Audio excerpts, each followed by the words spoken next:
Olá, bem-vindos a mais um programa Educação Interativa em Foco. Hoje temos a visita ilustre do senhor Nelson Bassanetti, que é administrador, formado na primeira turma da FAEC aqui de Catanduva. Ele foi por vários anos funcionário do Banco do Estado de São Paulo, membro atuante da loja maçônica, presidente da APAI por 2 vezes e faz parte hoje da diretoria do Colégio Interativo. Mas a sua vinda, que é o tema do nosso programa, é a respeito do passado histórico de Catanduva. É muito importante que esse conhecimento seja passado. E o seu Nelson, junto com o professor Sérgio, o falecido professor Brasil, eles são, entre aspas, guardiões dessa nossa história. Então, com muito orgulho, muito prazer, agradeço a sua vinda, Nelson. Então, para começar a nossa entrevista, Nelson, eu gostaria que você falasse um pouquinho da fundação de Catanduva, né? Quais foram os dados, as pessoas responsáveis. Então, relembrar um pouquinho desse passado nosso. O que a gente tem, né, pesquisando a história de Catanduva, é que nos anos de 1890 ela começou a ser habitada, claro que por poucas pessoas, né? E a gente sabe que o Antônio Maximiano Rodrigues foi a primeira pessoa que chegou aqui na nossa região. Ele já tinha recebido uma área grande aqui nessa região e ele veio tomar conta. Aí, também, nessa mesma época, chegou o Joaquim Alves Figueiredo, que também é considerado um dos fundadores de Catanduva. E um outro fundador de Catanduva, que também se falam que eram 3, né, é o Domingos Borges da Costa, popular Minguta. Eu, pela vivência que a gente tem pesquisando mais, está descartada a hipótese do Domingos Borges da Costa ser um fundador de Catanduva, porque, na realidade, ele comprou 10 alqueires do Antônio Maximiano Rodrigues. Então, se ele comprou essa área, sinal que ele já não foi o primeiro. Mas a história de Catanduva conta dessas 3 pessoas. E, mais ou menos, nessa época, no final dos anos de 1800, que Catanduva começou a ser assim habitada, essa região. Então, olha, o Nelson ele trouxe para a gente, do acervo do museu, né, fotos de Joaquim Alves Figueiredo, Antônio Maximiano e Domingos Borges da Costa, o Minguta. Nelson, então essas 3 pessoas elas foram os precursores, digamos assim, né, da nossa cidade. Mas quando que foi a formalidade do nosso município? Quando que começou a ter documentos ou dados que já relatam a existência de Catanduva e que nomes que foram esses dados anteriores a Catanduva? Olha, a Catanduva, a gente sabe que ela foi o município a 14 de abril de 1918, então ela já tem 96 anos de vida. Antes de ter o nome de Catanduva, ela tinha o nome de Cerradinho, né? Eles falavam era São Domingos do Cerradinho. Depois, em 1909, passou a Vila Adolfo.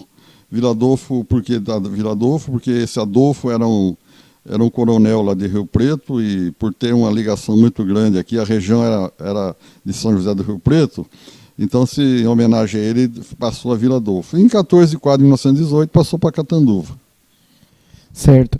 O Nelson, e no nosso bate-papo anterior ao programa, eu achei um detalhe que você falou muito interessante a respeito das pesquisas que você fez. Que mesmo anterior a esses nomes que todo mundo fala, né, já existia, entre aspas, um bairro com o nome de Catanduva, se é assim que eu posso dizer. Procede essa informação? Se você pesquisar toda a história de Catanduva, o que eu vou falar agora não faz parte da história de Catanduva. Mas eu, pesquisando os jornais, o Estado de São Paulo, que você entra hoje no computador, você entra no site lá e você vê os jornais todos, eu descobri que em 1909, quando chegou a linha de estrada de ferro aqui em Catanduva, onde está a estação da estrada de ferro tinha o nome de Catanduva. E eu ainda pesquisei, inclusive, tem um material sobre isso daí, que jornais de São José do Rio Preto também informando da existência do nome de Catanduva. Então, de 1909 até 1911, essa região onde está a estrada de ferro aí, que deve compreender o bairro do Genópolis e São Francisco, tinha o nome de Catanduva. E o resto da cidade era Vila Adolfo. Aí, em 1911, a Estrada de Ferro mesmo mudou o nome da estação para Vila Adolfo. Então, esse nome de Catanduva que apareceu em 1918, já era o nome dessa região da Estrada de Ferro em 1909, 1910 e 1911. Que ficaria mais ou menos ali perto do bairro do São Francisco, aqui ao nosso lado, é isso? O bairro São Francisco é onde está a estação aí, que é essa parte aí do Higienópolis, né? Porque é a parte do Rio São Domingos, pro lado do Higienópolis aqui, né? Ótimo. Ô Nelson, e assim, uma coisa que eu achei bastante interessante também é o seu site, né? Que retrata bastante artigos, fotos, né? Então eu queria fazer uma pergunta para você. Como é que era a vida naquela época? Como é que, nos primórdios de Catanduva, como é que era, assim, aspectos interessantes que você poderia passar para a gente? Bom, é o seguinte, tem uma pessoa que viveu naquela época, já morreu, né, o Carlos Machado, que foi vereador, foi até prefeito uma certa época, e tudo que a gente tem sobre a vivência de Catanduva naqueles idos, a gente pesquisou no Carlos Machado. O Carlos Machado falava como que era Catanduva em 1918. Bom, naquela época todo mundo andava de cavalo, certo? Certo. Não tinha condução, não tinha outro veículo. Não tinha outro veículo. Então o pessoal vinha para a cidade de cavalo. A cidade também era, em 1915, Catanduva tinha 150 casas. Então como é que era e o trem chegou em 1909. O trem impulsionou a cidade, certo? Ele chegou aqui em 1909, aí ele chegou em Rio Preto em 1912, só foi para Mirassol em 1933, e em 1941 chegou em Itanabi. Então, essa região nossa aqui, da nossa Catanduva, Rio Preto, o trem ficou parado muito tempo, a linha parada em Rio Preto. Por isso que eles falavam que era boca de sertão. Todo mundo que morava aqui, mais para o fundo aí, vinha em Rio Preto pegar o trem. Por isso que a cidade evoluiu bastante, porque ficou parada a linha lá, todo mundo ou descia ou subia ali no trem, né?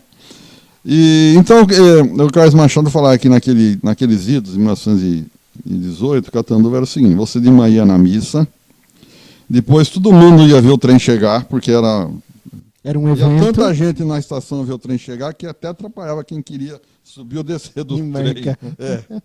E depois o pessoal, como chegava o trem, o pessoal ia no correio buscar as correspondências, os jornais, porque o trem foi uma facilidade muito grande naqueles dias, porque a estrada era intransitável. O asfalto aqui para São Paulo só em 1958 que aconteceu, né?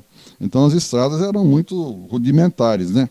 Então ele falou isso. Depois à tarde o pessoal ia assistir jogo de futebol, e depois a noitinha iam na missa ou na reza, como ele também falava, depois iam ver o trem de novo, porque o trem ou passava ou chegava, não sei o certo, e iam ao cinema. Então era essa aí a diversão do povo naquela época. Legal. Vamos dar um breve intervalo e já voltamos com o nosso programa Educação Interativa em Foco.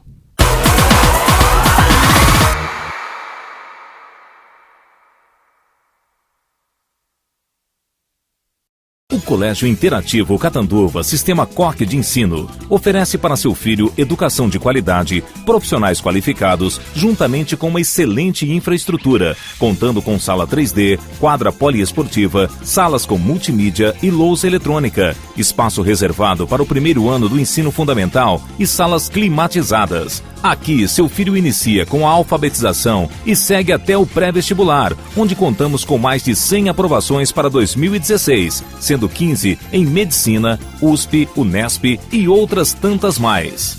Na Dicopel, você encontra todo tipo de embalagens e utilidades para seu lar. Você encontra descartáveis, artigos para festa e produtos de limpeza em geral. A Dicopel possui a maior variedade de doces, balas, pirulitos e chocolates para sua festa.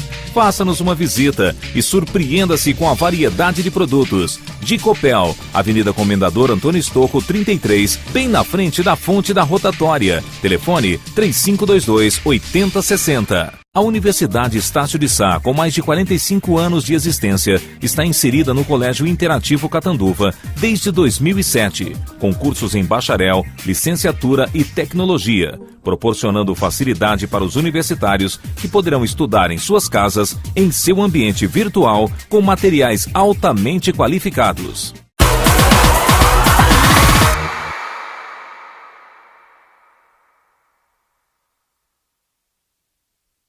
Voltando com o nosso programa Educação Interativa em Foco, hoje com o senhor Nelson Bassanete, uma figura ímpar, importante no nosso passado, um conhecedor, um historiador, por amor à nossa cidade e aquilo que ele faz. Nelson, então, retomando um pouco do nosso assunto, você falou da vida da época, a importância do trem, até como uma atração, né? Eu queria que você falasse um pouquinho da importância do café na nossa região. Como é que foi o desenvolvimento, se foi baseado nisso? Fala um pouquinho para a gente. O café foi naquela época, né? Ele começou por perto de São Paulo, depois teve aquele boom lá de Ribeirão Preto, depois ele veio para o lado de Catanduva. Então, no começo dos anos de 1900, né, se plantou café em toda a nossa região aqui, foi plantado café. E o que aconteceu? Com o café, claro que veio a riqueza e a cidade se desenvolveu. Mas também teve que ter mão de obra. Inclusive, a população foi crescendo por causa disso. Então, o que aconteceu? Naquela época, no Brasil, começaram a chegar pessoal da Espanha, pessoal da Itália, que vieram os colonos, né? Que era a colônia, né, de café. Porque as fazendas, naquela época, o pessoal morava na fazenda. Então, tinha 40, 50 casas de família na fazenda. Então, era um movimento muito grande. Mas então veio esse pessoal. Com esse pessoal chegando aqui em Catanduva, como eles não falavam a língua nossa, né? Eles criaram a colônia espanhola e a colônia italiana, criaram clubes na cidade para poder eles se interagirem melhor. Então, em 1920, foi criada a Sociedade Italiana, que está de pé até hoje na Rua Sergipe, na Rua Alagoas. E foi criado em 1926 o Centro Espanhol, que esse prédio que a gente vê perto da Igreja da Sé do Genópolis, ele foi inaugurado em 1932, para dar suporte e guarida e apoio para essas pessoas que estavam aqui, morando aqui na nossa região. Nelson, não tem como nós falarmos do passado de Catanduva sem citar a figura, a pessoa de Padre Albino. Eu gostaria que você comentasse um pouquinho da importância dele e do passado dele. Bom, o Padre Albino chegou em Catanduva dia 28 de abril de 1918, 14 dias depois que foi criado a cidade de Catanduva, o município, né? Ele chegou aqui em Catanduva substituindo um padre chamado Maurício Caputo, que era muito querido na cidade, apesar que a cidade é pequenininha, né? E ele, pelo jeitão dele, assim, acho que não agradou de cara, mas o Minguta, que era uma pessoa que tem vários apelidos, era rezador, um monte de coisa assim, ele falava que Padre Albino, todo mundo ia gostar dele. E Padre Albino, na realidade, é um ícone em Catanduva. Ele chegando aqui já começou a construir a Igreja Matriz, né? Foi inaugurada em 1919, ele começou a construir, ela foi inaugurada em 1926. Você tem lá no acervo da Igreja Matriz de São Domingos as telas de Benedito Calixto, que são realmente... O Benedito Calixto é um pintor de renome, né? Que veio aqui em Catanduva, até tem uma passagem que a gente vê falar de Benedito Calixto, ele só veio aqui uma vez em Catanduva, e ele chegou aqui em Catanduva de trem e o Padre Albino acho que reservou um hotel para ele, uma pensão na época, né? E acho que não deu assim muita atenção, porque também o Padre Albino é uma pessoa muito ocupada, né?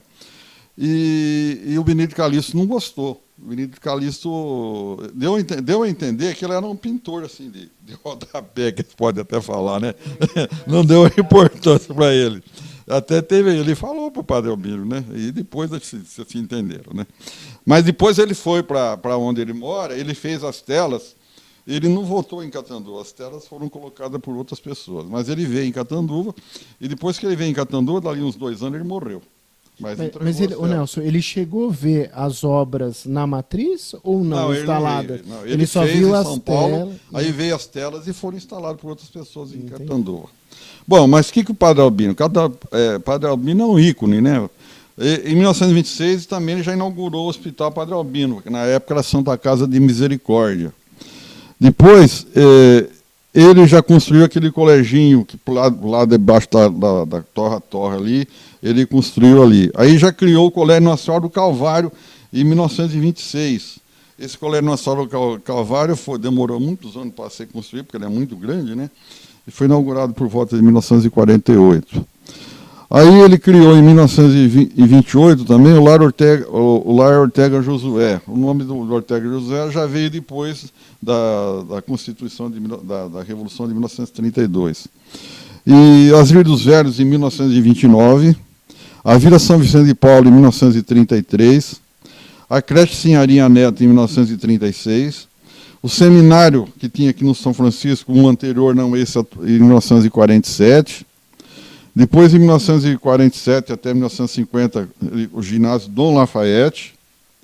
E em 1954, o Educandário São José. Então, você vê o que foi feito. Quantas obras num período curto, né? Literalmente, né, Nelson? Depois que ele estava no fim da vida, né, ele lutou para criar a Faculdade de Medicina, que aconteceu em 1970. Depois a Educação Física em 71. A Administração de Empresas em 72, ele morreu em 73, né? E depois agora em 2000 a Faculdade de Enfermagem e 2003 a Faculdade de Direito. E hoje você vê o complexo que é a Fundação Padre Albino, né? Com Hospital Padre Albino, Hospital Emílio Carlos, quase 3 mil empregados, realmente é vislumbrante o que ele fez. E o bacana, né, Nelson, é que essas instituições, elas são referências para a região. Né? E isso que eu acho que é importante. Você vê a Faculdade de Medicina, o Hospital Emílio Carlos, abrange uma região enorme, né? Até dados das diretorias de saúde, abrange 18 municípios. Então é uma obra que não ficou só limitada a Catanduva, ficou a nossa região, uma obra da região. Esse hospital aqui, o Emílio Carlos, que a fundação assumiu a partir de 81, 82, ele foi construído nos anos de 1950. Né? Foi o governador Ademar de Barros que trouxe esse hospital para Catanduva, mas como era uma obra muito grande, ele fez 3 no estado de São Paulo, um em Lins, um em Botucatu, Araraquara e Catanduva, 4.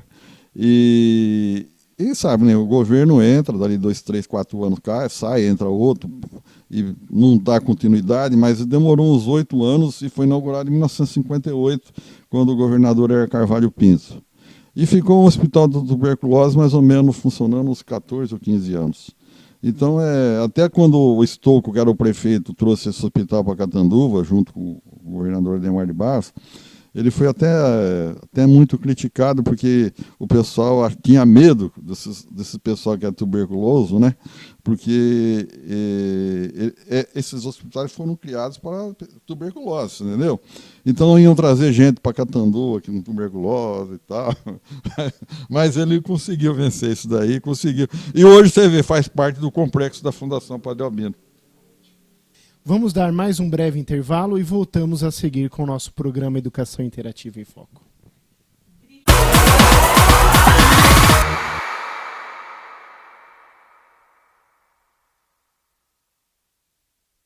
Aliança Supermercado, há 15 anos atendendo você com o carinho e o respeito que você merece. Gêneros alimentícios com muita qualidade e um precinho que você pode pagar. Secos e molhados, frios, laticínios, produtos de higiene e limpeza. E aos domingos, churrasco e assados deliciosos, feitos com o mais alto padrão de qualidade, sem falar no atendimento diferenciado. 3524-4342. Torre de Pizza, um lugar para se sentir bem e alimentar seu corpo e alma, porque aqui somos apaixonados por pizza. Para os momentos inesquecíveis com a família ou os amigos, uma explosão de sabores, feita especialmente para você, com ingredientes de qualidade no forno a lenha, rodízio todos os dias e ainda com refrigerante à vontade. Faça sua festa de aniversário e confraternização na Torre de Pizza. Novos telefones para delivery: 3523-7350,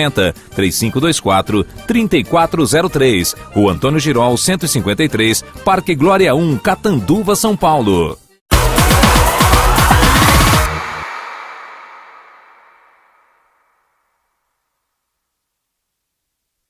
Voltamos com o nosso programa Educação Interativa em Foco, com o senhor Nelson Bassanete, um entusiasta, um apaixonado pela história da nossa cidade.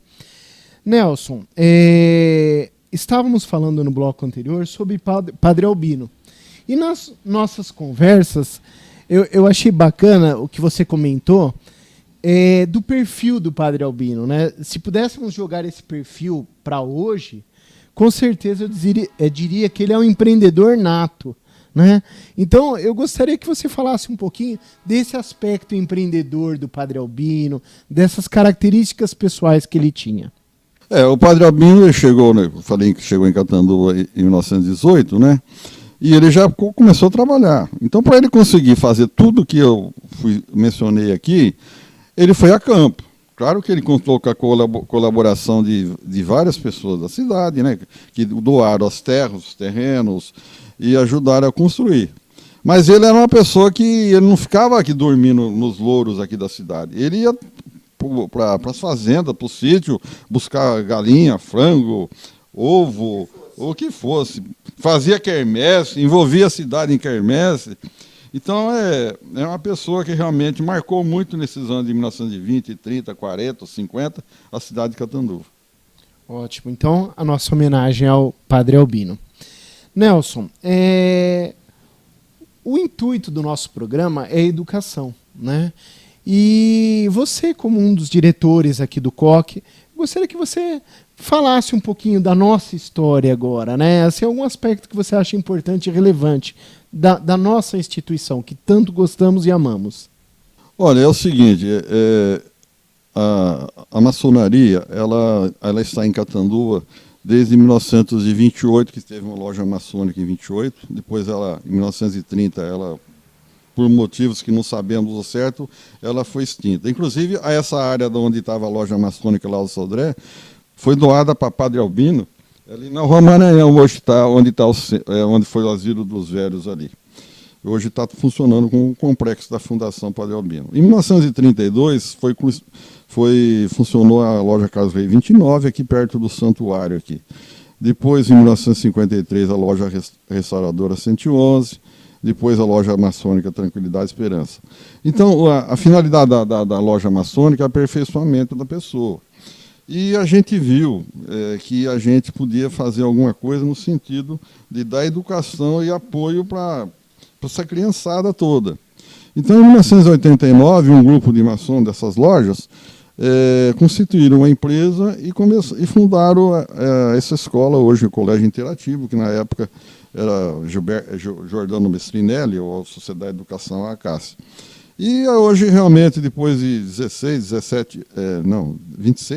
26 anos, a gente está aqui, fincou o pé aqui no São Francisco e está aqui, graças a Deus, fazendo esse trabalho que a gente fala que é um trabalho social, educacional e cultural.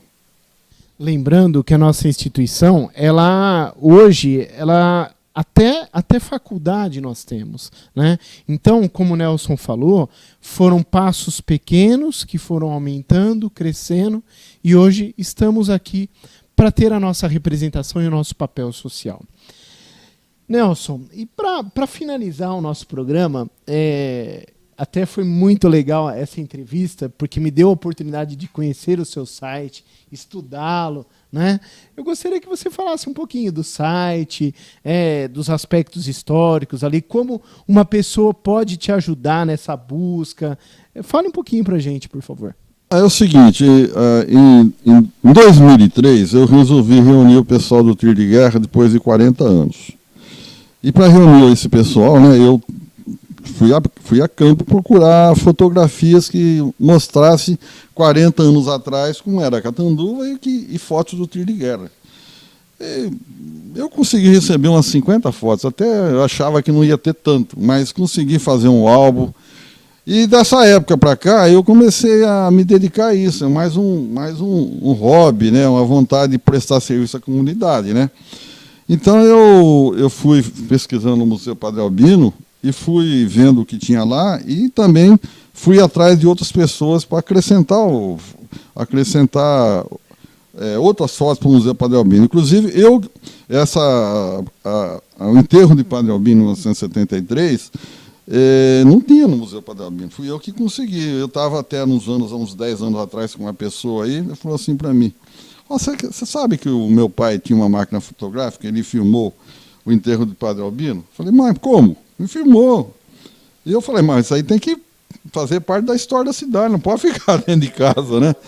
Aí ele me deu, que é aquele sistema antigo ainda, teve que fazer várias adaptações, e hoje a gente tem, inclusive no meu site, se quiser ver Padre Albino, o enterro dele, a cerimônia toda que teve na igreja, nas ruas de Catanduva, você entrar no meu site, você acha. Então esse site eu tenho, acho que de uns 8 anos para cá, no sentido da gente ajudar o pessoal a conhecer a cidade de Catanduva. Então, além do meu site, né, eu tenho o Facebook, então eu coloco direto material no Facebook, e é uma forma de...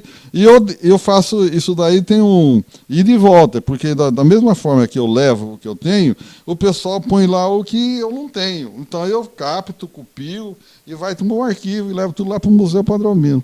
Então, Nelson, gostaria de agradecer a sua vinda, foi de muito proveito, muita cultura, muita coisa importante para nós. Te passo a palavra para os agradecimentos finais. Eu agradeço esse momento, né, que me convidaram para fazer esse bate-bola aqui sobre Catanduva. A gente realmente gosta de Catanduva. Catanduva é uma cidade que eu moro aqui desde criança, né? E a gente faz esse trabalho porque acho que a gente tem que retribuir, fazer alguma coisa em prol da cidade. Também na APAI, eu fui presidente por 8 anos, né? E a gente continua lá a trabalhar para que também melhore a vida daquelas crianças. Muito obrigado. Parabéns pelos trabalhos. Gostaria de agradecer, então, ao Nelson, ao Denilson, a Sandra, a Paula, a Rosa e a Cláudia, que são pessoas maravilhosas que trabalham na nossa instituição e ajudam no nosso crescimento. E lembrando que nossos programas vão ao ar nas terças-feiras e nas quintas. Nas terças-feiras, da 1 às 1h30 e nas quintas-feiras, das 18h30 às 19h. Muito obrigado a todos pelo prestígio e pela audiência. O Colégio Interativo Catanduva Sistema COC de Ensino oferece para seu filho educação de qualidade, profissionais qualificados, juntamente com uma excelente infraestrutura, contando com sala 3D, quadra poliesportiva, salas com multimídia e lousa eletrônica, espaço reservado para o primeiro ano do ensino fundamental e salas climatizadas. Aqui, seu filho inicia com a alfabetização e segue até o pré-vestibular, onde contamos com mais de 100 aprovações para 2016, sendo 15 em Medicina, USP, Unesp e outras tantas mais.